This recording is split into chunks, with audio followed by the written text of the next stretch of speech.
রাম রাম বন্ধুরা, নমস্কার।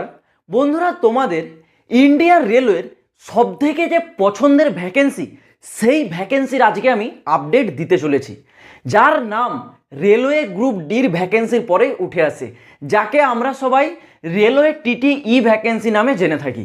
আর এই ভ্যাকেন্সিটা আমাদের ভারতবর্ষে একটা পপুলার ভ্যাকেন্সি, কারণ সবাই জানে এই ইন্ডিয়ান রেলওয়ের ভ্যাকেন্সিতে ভাই একবার যদি কেউ জয়েন হয়ে যায়, সে কেন তার পুরো লাইফ, তার পুরো পরিবারের লাইফ একেবারে সেট হয়ে যায়।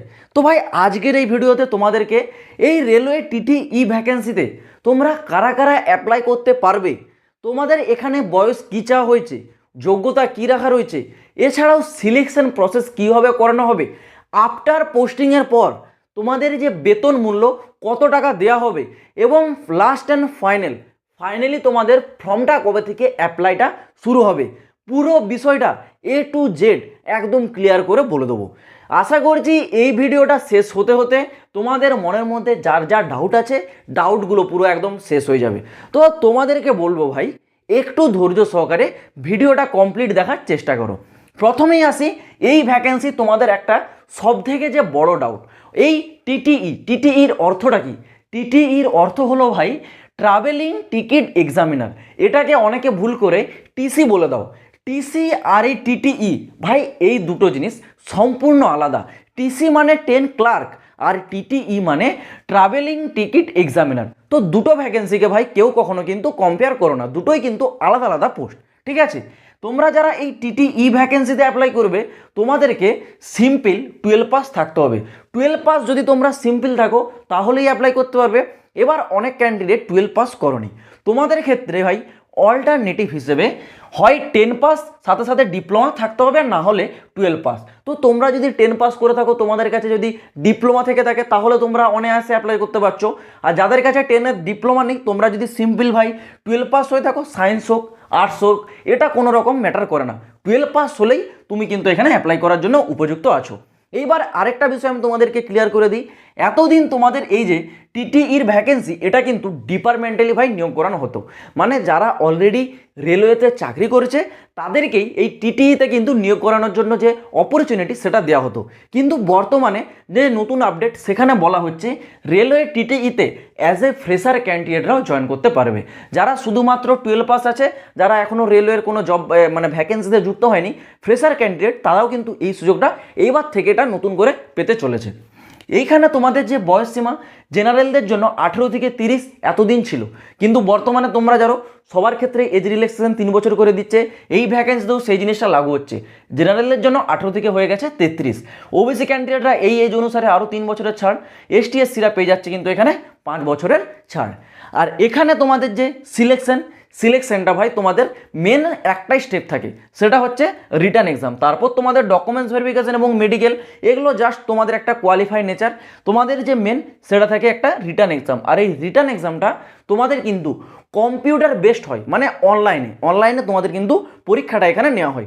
এইবার দেখে নাও ভাই, এখানে তোমাদের রিটার্ন এক্সামের সিলেবাসটা কী কী টপিকের ওপর আছে, কোন টপিক থেকে কত নাম্বারের কোশ্চেন আছে দেখে নাও।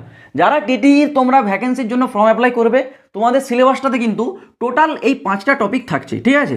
5টা টপিক কী কী থাকছে? তোমাদের জেনারেল অ্যাওয়ারনেস থেকে 40টা কোশ্চেন থাকবে, আর্থমেটিক্স থেকেও 40টা কোশ্চেন থাকছে, টেকনিক্যাল অ্যাবিলিটি থেকে 40টা কোশ্চেন থাকছে, রিজনিং থেকে 40টা কোশ্চেন থাকছে, এবং থাকছে জেনারেল ইন্টেলিজেন্স থেকে 40টা কোশ্চেন। টোটাল হচ্ছে কত? 200টা কোশ্চেন। 200টা কোশ্চেন, প্রতিটা কোশ্চেনের জন্য ভাই তোমাদেরকে কিন্তু 1 নাম্বার করে দেওয়া হবে, মানে 200টা কোশ্চেন, তোমাদের পরীক্ষাটা হচ্ছে কিন্তু 200 নাম্বারের। এবং টাইম তোমাদেরকে দেওয়া হচ্ছে কত? এখানে 2 ঘন্টা। 2 ঘন্টা তোমাদের পরীক্ষাটা হবে, এবং এই এক্সামটা কিন্তু তোমাদের সিবিটি মানে কম্পিউটার বেস রিটার্ন এক্সাম। আর এখানে ভাই তোমরা জানো রেলওয়ের প্রতিটা নিয়ম, এখানে রেলওয়ের সেই একই নিয়ম এখানেও লাগু হচ্ছে, যে নেগেটিভ মার্কিং 1/3, এটা তোমাদেরকে মাথায় রাখতে হবে।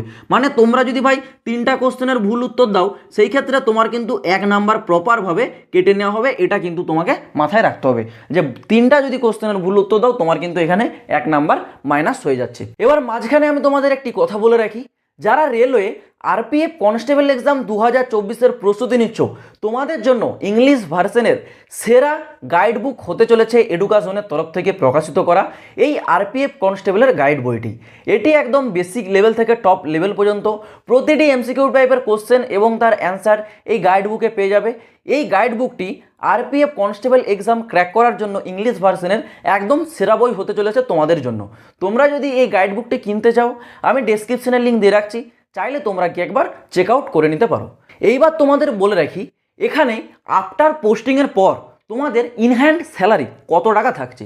স্যালারির বিষয়টা ভাই জানা কিন্তু খুব গুরুত্বপূর্ণ বিষয়, কারণ কেউ যখন একটা চাকরি করে সে মেন জিনিস একটাই দেখে যে স্যালারি আগে দেখতে হবে, ঠিক আছে? স্যালারি না দেখে কেউ কিন্তু কোনো রকম জবে দেয় না। তো এখানে তোমাদের যে salary, no doubt TTE vacancy salary তোমরা বেস্ট পাবে। এখানে তোমাদের যে র স্যালারি টিটিইতে থাকছে 20,200 টাকা। এছাড়াও তোমাদের এখানে বিভিন্ন রকম অ্যালাউন্সেস যুক্ত হয়, যেমন তোমাদের হাউস রেন্ট অ্যালাউন্সেস, ডিএ, এছাড়াও থাকে তোমাদের ট্রাভেল অ্যালাউন্সেস, এরকম বিভিন্ন রকম অ্যালাউন্সেস থাকে। সেগুলো যদি ভাই যুক্ত হয়, তুমি কিন্তু এখানে ম্যাক্সিমাম 35,000 মানে 35,000 টাকার কাছাকাছি কিন্তু তুমি এখানে স্যালারিটা পেয়ে যাবে ইন হ্যান্ড, মানে প্রতি মাসে প্রায় 35,000 টাকা। র স্যালারি তোমাদের 18 থেকে 20,000 টাকার মতো এরকম একটা র স্যালারি থাকে। এবার তোমাদের বলে রাখি, যারা এই ভ্যাকেন্সির জন্য ফর্মটা আবেদন করবে, তোমাদেরকে অনলাইনে অ্যাপ্লিকেশন ফিস দিতে হবে। যারা ইউআর ওবিসি ইডাব্লিউএস আছো তোমাদেরকে 500 টাকা, যারা এসসি এসটি পিডাব্লিউডি ক্যান্ডিডেট আছো তোমাদেরকে 250 টাকা। এবং এই অ্যামাউন্টটা তোমাদেরকে অনেকের বেশি মনে হতে পারে, কিন্তু তোমাদের এখানে একটা আমি লজিক বলে রাখছি। যারা এখানে ইউআর ওবিসি ইডাব্লিউএস আছো এই 500 টাকাটা অ্যাপ্লিকেশন ফিস দিচ্ছ, তোমরা যদি এই এক্সামটায় বসো তোমাদেরকে 400 টাকা কিন্তু রিটার্ন করে দেওয়া হবে। আর যারা এসটি এসসি পিডাব্লিউডি আছো তোমরা যে এই 250 টাকাটা দিচ্ছ, তোমরাও যদি এখানে এক্সামটায় বসো সেই ক্ষেত্রে তোমাদের যে পুরো 250 টাকা সেটা কিন্তু 100% তোমাদেরকে রিফান্ড করে দেওয়া হবে। আর যারা জেনারেল ওবিসি ইডাব্লিউএস আছো তোমাদের 100 টাকা কেটে এই 400 টাকা কিন্তু ব্যাক করা হবে। কিন্তু ভাই তোমাকে এক্সামটাই বসতে হবে। তুমি পাস করো ফেল করো, তোমার নাম্বার খারাপ আসুক সেটা পরবর্তী বিষয়, তোমার যদি অ্যাটেন্ডেন্স থাকে তাহলেই তুমি এই টাকাটা ব্যাক পাবে, নচেত তোমার টাকা কিন্তু সম্পূর্ণ কেটে নেওয়া হবে। সেটা ক্ষেত্রে তুমি কিন্তু কোনো রকম টাকার ব্যাক পাচ্ছ না। এইবার তোমাদের মোস্ট ইম্পর্টেন্ট বিষয়, তাহলে ফাইনালি তোমাদের এই টিটিই ভ্যাকেন্সির জন্য ফর্মটা আবেদন কবে থেকে শুরু হচ্ছে।